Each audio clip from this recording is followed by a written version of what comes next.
Hello, welcome to Live Parkinson's, a show dedicated to helping people living with Parkinson's live an exceptional life.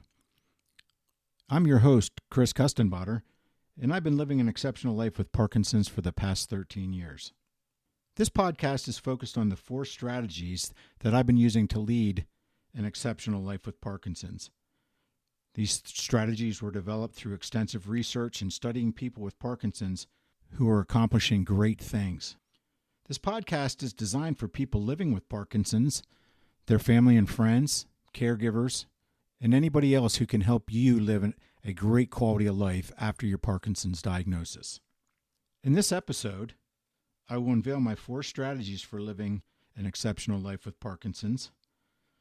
I will go into great detail in subsequent podcasts on each strategy, so I hope you will join me in future episodes. Now, before we dive in, I have a brief disclaimer that this podcast is for educational purposes and is not designed to diagnose or treat Parkinson's. Please ensure you are following the specific treatment plan that your physician designed with you based on your specific health needs. Information being shared is based on my own personal experiences living with Parkinson's. So, let's dive in. Were you or a family member overwhelmed and confused about the diagnosis you received and didn't know where to turn or what to do? I know exactly how you feel. That's why I wanted to start this podcast. I wanted to help others by sharing what I've learned over these past 13 years based on the best research and the latest research to help me maintain and lead a great quality of life. So, let me start by briefly sharing my journey with Parkinson's because I think it'll give you some good perspective on how I developed the 4 strategies that we're going to be talking about in just a few moments. So, if you'll indulge me for a few minutes, then I'll unveil my 4 strategies in the hopes that they can help you and your family on your Parkinson's journey. Every life has a story, and this is my story. My Parkinson's journey began in 2011 when I was just 47 years old. I began noticing I had a tremor in my left hand, and it wouldn't go away. And then as I was taking walks with my wife, I noticed I was dragging my left leg. So I made an appointment with a primary care physician. He conducted some tests and then referred me to a neurologist. The neurologist tried a number of different tests to try to figure out what was going on, and then eventually referred me to the University of Maryland Neurology Clinic. It was there that I received my diagnosis of Parkinson's disease. After I left the clinic and on my hour ride home, I began staring out the window, thinking about the diagnosis I had just received, and I realized I was at a crossroads in my life. I had 2 choices. I could choose the dark road on the right and decide I'm just going to go home, drop out of a lot of the activities that I enjoyed, drop out of a lot of the social activities that I participated in, and just, become homebound. Or I could choose the path on the left, the bright side. That side of the road enabled me to take control of Parkinson's, because what I decided at that particular moment was that I owned my life, not Parkinson's. Parkinson's was just along for the journey. So it was at that point that I decided to take control of my life, begin to develop the 4 strategies that I'm going to be talking about in a moment. So, after making the decision that I was going to control Parkinson's and not let it control me, I spent the next 2 months doing extensive research and studying everything I could about Parkinson's disease.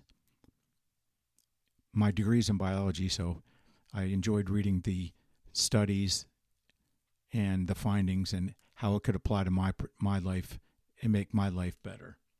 At the same time that I was doing all this extensive research, I also wanted to study what was it about certain individuals with Parkinson's that were still able to do exceptional things. I noticed there was people that were running marathons, that were climbing mountains, There was professional baseball players with Parkinson's. What were these people doing that made them exceptional? Why were they able to continue to do the things that they were doing after a Parkinson's diagnosis? I mean, after all, most of us, when we get a Parkinson's diagnosis, think that our life has changed forever, that the things that we used to do, we're not going to be able to do anymore. Well, that's a fallacy that I wanted to point out, that we can still continue to do the things that we want to do if we choose to do so. So, it was based on this research and studying these exceptional people that I developed the 4 strategies, or I call them pillars as well, that I was going to use as my guidepost to how I was going to live my life with Parkinson's. Since I developed these strategies, I've had laser-like focus, which has enabled me to continue to participate in family activities, continue to do the exercises I enjoy, and stay active with my hobbies. I love to play guitar, play songs for friends and family, learn new songs, challenge myself with solos. I also love tying flies and fly fishing. I enjoy the peace of the outdoors when I'm fly fishing, and then I also enjoy going up to my cabin and sitting around the campfire with my friends and family, talking about, the world and how things are. But to be honest, I don't want to paint a completely rosy picture either, because there are many challenging days that I have to push through with Parkinson's. Days with poor balance, tremors, which make it difficult to do tasks that require fine motor skills. Some days my tremors are bad enough that I can't practice guitar or tie flies. So I don't look at it as an impediment. I look at it as, okay, if I can't do this today, what can I do instead? Also, if you think about all the wonderful motor and non-motor symptoms that are associated with Parkinson's, lack of sleep, anxiety, muscle cramps that wake you up in the middle of the night, all those things that come with Parkinson's, I've experienced. So I don't want to paint a rosy picture and have you think that, I've lived an exceptional life, but that everything is peaches and cream, because there are days it's a struggle, but it's all about how you approach life. So really what I want to do is recognize the struggles that we all go through on a daily basis. But I want to show you at the end of this podcast and in future podcasts that we can overcome the struggles and challenges and still live a happy and rewarding and challenging life. Now that you have some perspective on my Parkinson's journey and how I developed the 4 strategies for living an exceptional life, let's pull back the curtain and reveal what they are. The 4 strategies that I use for leading an exceptional life are, number 1, and one that I consider probably the most important along with my medication, is exercise. Exercise is the first pillar. Number 2, nutrition. Good nutrition is a key to help maintain a healthy and active lifestyle. So I'll talk a little bit more about nutrition here in a few moments. Number 3, which is one of my personal favorites, and I've actually written several articles on, and it goes along with the number 1 pillar that I talked about, exercise. Number 3 is attitude. Our attitude defines our altitude, as they say. And finally, number 4 is just as important as the others, and that is community and social interaction. It's important to maintain social interactions on a daily basis so that you can continue to live a great quality of life and do the things that you want to do and stay active with your family, for family gatherings, for holidays, and to do the things that you like to do with your friends, whether it's, go to a movie or, go out to dinner, bowling, golf, all those things. You want to be able to continue to do those. So again, just to recap, the 4 strategies are, number 1, exercise. Number 2, nutrition. Number 3, attitude. And number 4, social interactions and community. Now, let's take a look at each strategy in a little more detail. Now, I want you to keep in mind that in future episodes, I'm going to be having experts on in each of these topic areas to provide more detail and share research and their experiences to help you with things that you can use to interact on a daily basis to have a great quality of life. And I'll also be having some friends and family on them. I actually participate in a group at the York, PA Jewish Community Center, and the program is called Momentum, and it was developed by Susanna Gillespie and Jen Winters, and it's designed for people with Parkinson's disease and other neurological disorders to help improve exercise, cognition, flexibility, balance. It's a great overall program, which I'll be talking about a little bit more here and as we dive deeper into the strategies. So let me share how I use the 4 strategies. Starting off with number 1, exercise. I like to incorporate a broad range of different types of exercises because I enjoy a lot of different exercises. And that's one of the recommendations that I would make to you is that pick exercises that you enjoy. Because if you don't enjoy it, you're not going to stick with it. And exercise is so important in Parkinson's to help with mobility, flexibility, strength, and balance that you want to pick exercises that are going to keep you active. So whether that be walking with your spouse, walking with a friend, dog walking group, swimming, group fitness activities, taking a yoga class, just do what you like. And if you do what you like, you'll continue doing it. So when I approach exercise, like I said, I include a broad range of different exercises, but I really target the exercises that I am involved with to help me with my balance, my strength and flexibility, my cognition. All those things are important in helping me maintain a good quality of life and being active in the community. In addition, I participate in group activities. One of the benefits of these is not only are they challenging from an exercise perspective, but they give me a great opportunity to have social interactions with a great group of people. And number 1, it gives me a sense of camaraderie that I feel part of the group. But in addition, in group fitness classes, also people in there support each other and are going to help cheer and lead you to where you want to go. In addition, they push you to do things that you didn't think you were going to be able to accomplish. The people in the class will, push you and help you overcome some of the obstacles that you think are in your way. So if I had one recommendation, it would be that you participate in group fitness activities. So, what exercises do I do? I walk on a daily basis because I think walking is important. I do lap swimming 3 times a week because it's great for flexibility and, believe it or not, balance. I participate in a class called Soul Fusion.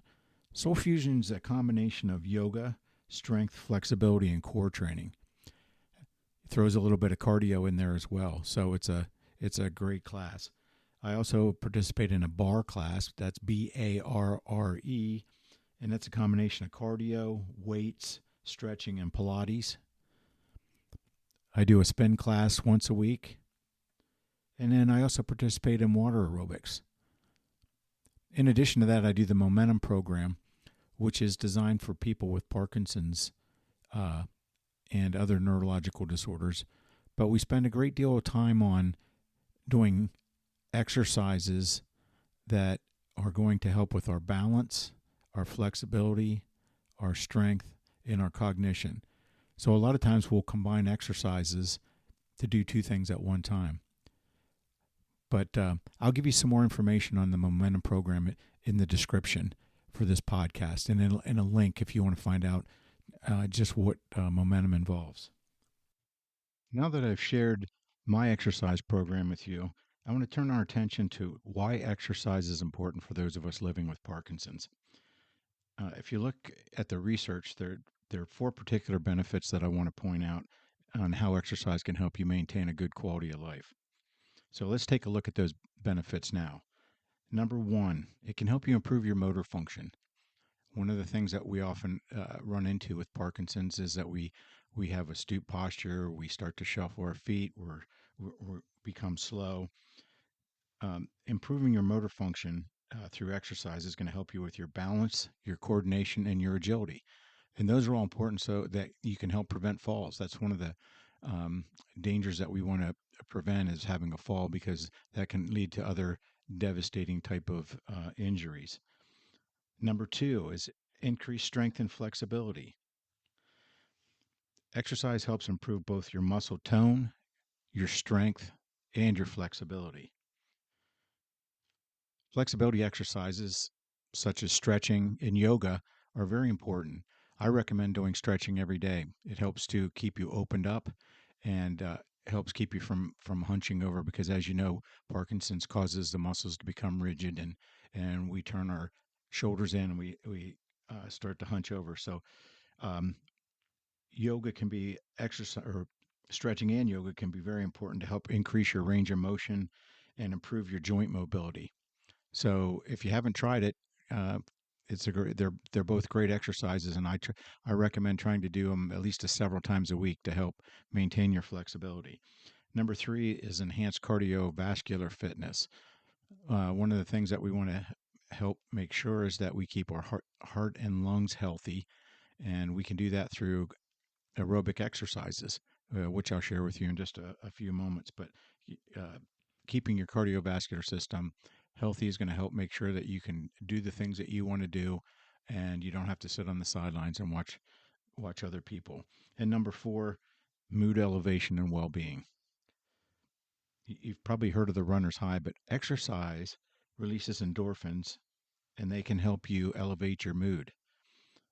Uh, One of the things that endorphins can help you with is they can help reduce anxiety and then oftentimes even help alleviate depression that may go along with Parkinson's disease. So these are four distinct benefits that you can get from exercise. So that's why exercise is my number one pillar that I talked about. Another thing, regular exercise can help improve your cognitive function um, and attention and memory. That's one thing I try to work on a lot through reading games. I work on uh, writing blogs for websites. So it's important that you keep your mind engaged and always challenging yourself so that you can help um, maintain your cognitive function. In fact, there was a study done that was published and shared by the National Parkinson's Foundation, and it's called the Parkinson's Outcome Project. And it showed that people with PD who start exercising early in the course of their disease for a minimum of just 2.5 hours per week experienced a slower decline in the quality of life compared to those who started later. So that's additional data that shows you that exercise is so important in helping you to maintain an active lifestyle. So what type of exercises should I do? You're probably asking yourself that question. Let's take a look at some. First off, one of the things that I try to work on at least several times a week is balance exercises. Um, Tai Chi is a great course to take for balance, as well as yoga, dancing, and non contact boxing. They're all great exercises to help you with your balance. Balance is so important in helping to prevent falls. Number two is coordination activities. Walking, cycling, dancing. Those are all considered coordination activity. You need to be able to coordinate your arms and your legs as well as balance at the same time. So those three type of activities are a great way to work on your coordination. Strength and flexibility. Maybe you don't have the opportunity to go to the gym. You can get resistance bands off of online. You can use free weights, kettlebells, weight plates, but you can also just do body weight exercises. You can do push ups and squats. Those are all going to help you build strength and flexibility. And you can also use common household items, probably things that you don't even think about. Canned goods, you can use towels for doing tricep extensions. You can take empty luggage and use two at a time to work on squats. So there's a lot of household items that you can use. Water jugs, milk jugs. You can use those for bicep curl, shoulder press, a lot of different exercises. So you don't necessarily have to join a fitness center to be able to experience the benefits of exercise. It's important to look around the house and see what's available. Um, Another type of exercise that I think is important is cardio fitness. We talked about cardio vascular fitness as one of the benefits, and so what are some cardio exercises are that may help you out? Walking, cycling, boxing, dance or Zumba, swimming or water fitness, even simple things like yard work around the house. Those are all aerobic exercises that are designed to get your heart rate up, and that's really the purpose of helping to build your cardiovascular fitness is to build up um, or to increase your heart rate and make it more efficient. And then number 5 is exercises that help with your mood and well-being. You're probably thinking to yourself, well, how is exercise going to help me with my mood and well-being? Well, there's a lot of unique classes that you can take or watch on. They're also available on YouTube. They would include Tai Chi, Zumba. There's a program called Dancing for Parkinson's disease, and boxing. These are all exercises that are going to help you with your mood and your well-being. So that's a brief summary of the first pillar, exercise. Now let's turn our attention to the second strategy or pillar, which is nutrition. All right, let's talk about nutrition. It's important that people with Parkinson's make sure that you're getting both your macronutrients and your micronutrients. You're probably asking yourself, what's the difference between a macro and a micronutrient? Glad you asked that question. Macronutrients would be your protein, carbohydrates, and fats. And the easy way that I try to remember, it's not always the case, but a majority of the time is the easy way to remember it is proteins walk around above the ground, carbohydrates are in the ground. So, so proteins would be your meats, your dairy products, your eggs, and your nuts. All those, if you think about it, come from animals that walk on the ground, and chickens laying eggs, and then nuts from trees that grow. Carbohydrates, not all, but most are grown in the ground, and those would include all your vegetables, um, but they also include your grains such as wheat, corn, rice, barley. So you want to look for complex carbohydrates that contain a lot of fiber, because fiber is going to help slow digestion, and you're going to get more benefits. So look for oatmeal, multigrain breads, um, low sugar cereals, and then make sure you eat plenty of colorful fruits and vegetables. Now, one of the things with proteins that I did want to mention is that a lot of, especially with carbidopa, levodopa, that if you eat too much protein, uh, taking it too close to your dose, it can block the absorption of your protein. So it's important that you try to stay away from taking your carbidopa, levodopa if you're going to be eating a lot of proteins at a particular meal. And then finally are the fats. A lot of times we panic and say, oh, we have to avoid fat. No, fats are actually essential part of your diet. Um, but what you want to do is minimize saturated fats. Those would be your animal fats and butter. So, and also your trans fats, things like margarine. And trans fats are fats that help keep a product stable for a long period of time so it can sit on the shelf. So, Some examples of healthy fats that you really want to focus on: olive oil, avocados are a great source of fat. You put those in salads, on sandwiches, and then your fish oils are all another great source of fats. Now, that's the macronutrients: proteins, carbohydrates, and fats. But what are micronutrients? These would be your vitamins and minerals. Um, One of the important vitamins and minerals that you want to take is both vitamin D and calcium, which are going to help work in combination to help prevent osteoporosis, brittle bones. So you don't want to have brittle bones, which can cause you to fall and then have hip fractures and other fractures that can put you in a rehabilitation center for a while. Vitamin A is important for vision, but there's a lot of different vitamins out there. So ask your doctor which vitamins and minerals are most appropriate for you as part of your health plan.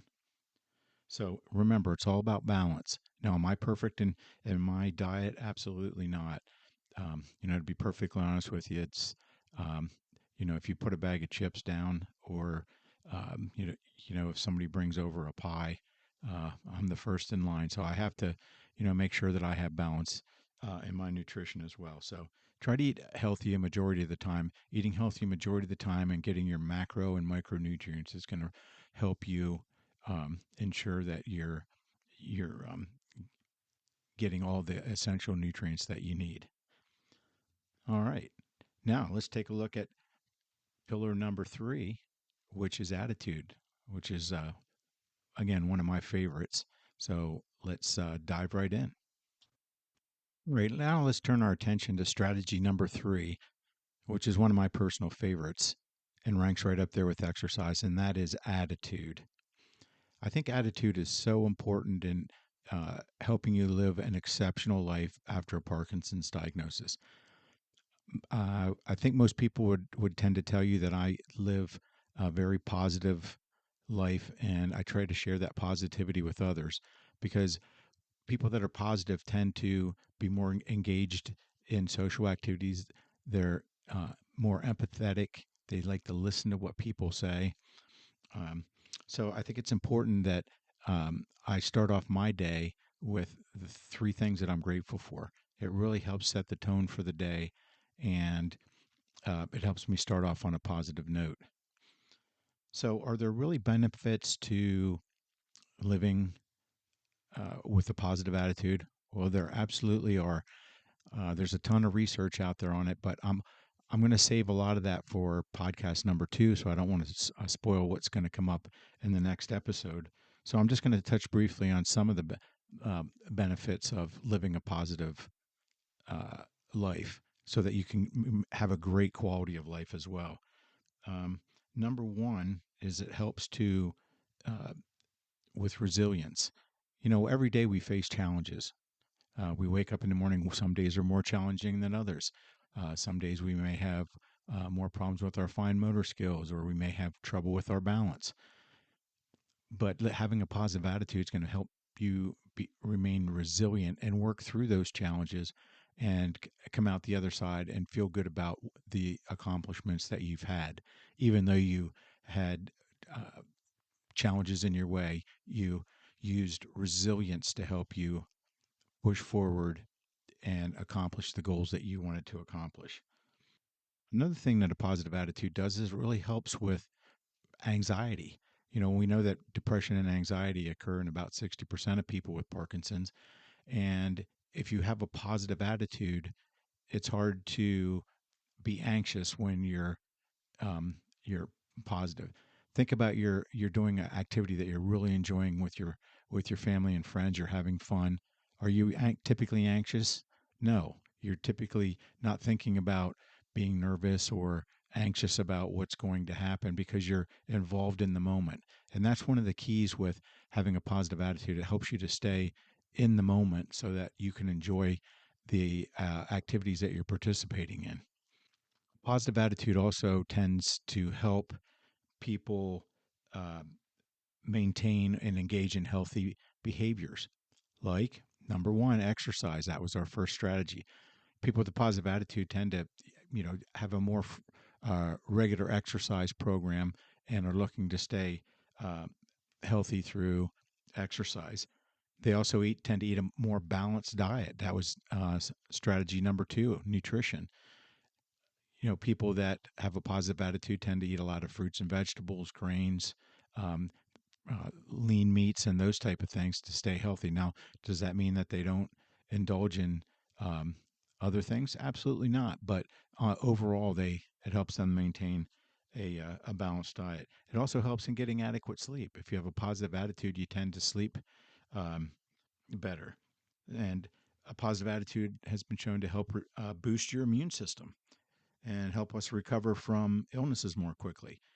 Negative people seem to take longer to overcome illness than other people. It also helps to improve your relationships. Positive people tend to attract positive people. Positive energy, attracts positive energy, and it helps to build stronger relationships. It helps optimize communication. People that have a positive attitude tend to be great listeners. One of the things that I learned at a managers meeting about 20 years ago, and I still remember it to this day, is that you have two ears and one mouth. Use them in that order. And that really uh, struck home to me because what it taught me is that instead of trying to formulate what I wanted to say while a person's talking, use the two ears that I have to really listen to what they have to say. And because a lot of times they're trying to convey how they feel and then use and then respond because then you've actually listened to what they were trying to tell you. It helps. Positive attitude also helps with success. People that have a positive attitude tend to set ambitious goals and take on challenges that they a lot of times they didn't think they could do. Maybe someone signs up and says, I want to run a marathon, or I want to cycle for 500 miles. So a positive attitude is going to help overcome challenges, set goals, and then also help us persist when there's adversity, because we all face adversity in our life. A positive attitude is going to help with that. I'm going to go into a lot more detail as we move into future segments. So I don't, like I said, I don't want to give it away here, but if you have a positive attitude and you live and you share that with others, you're going to have an exceptional quality of life. So living with a positive attitude is, to me, one of the best things that you can do to help live an exceptional life. All right. So now let's take a look at the final strategy, and then we'll wrap this up. All right, let's look at the fourth and final strategy that I've used to help me live an exceptional life, and that is community and social interaction. So, why is social interaction so important? Number one is it helps prevent isolation. A lot of people with when they've got a Parkinson's diagnosis, may just give up and drop out a lot of the activities that they participated and they enjoyed. And then they become homebound and isolated. And that leads to a whole host of other issues such as depression, anxiety that, we really want to help prevent. So maintaining your social interactions with your family and friends is so important. Social interaction also gives you emotional support, whether it's a club that you're in, whether it's your family and friends, um, whether it's a society that you belong to. You're going to get the emotional support you need when you participate and engage with others. So, staying socially active is so important. It also helps with cognitive stimulation. When you're dealing with others, maybe you get together and you play trivia games, or you sit around and discuss current events, or you're part of a book club. All those things help with cognitive stimulation, which is important to help maintain your cognitive level and prevent cognitive decline. So, uh, cognitive stimulation is one of the key things that's going to come out of social interactions. Another thing is it also gives you a sense of purpose. if you wake up and you are, you know that you're part of a group or organization and you have responsibilities, that gives you a sense of purpose, a sense of pride and accomplishment.